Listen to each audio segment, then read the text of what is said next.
Ezaka mampifaly tena avao e. Ny pitriako fa tsy hoe zao nialan'ilay bandy fa zao mihitsy no nipitsika. Mampifaly tena fa tsy atao mahataitsy, tsy atao mampanahelo. Ny aty kosa mba matanjatsaina.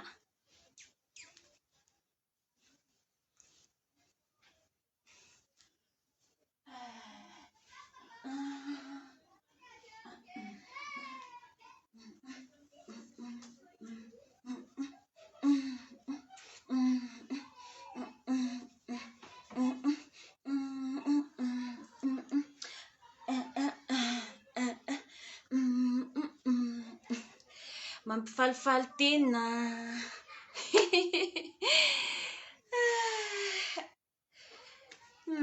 Misy lehilahy tena sary tiavina. Nanao ny aiky tsy ho zavatsy mihitsy zao fa tena sary tiavina. Tena sôvaliako tena sôvaliako tena trop fa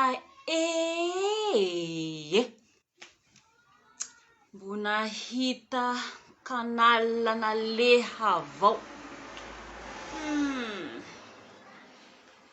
nefa lafa napirafesiko amizay tsy nahazaka ka. Wa makorely oye.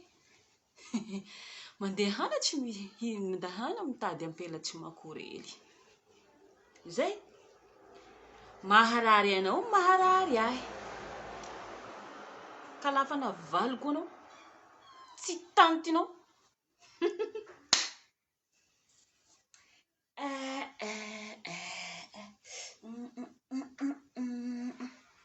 Miala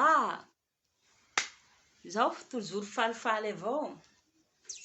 Mahatatesa manao olo nefa lafa atao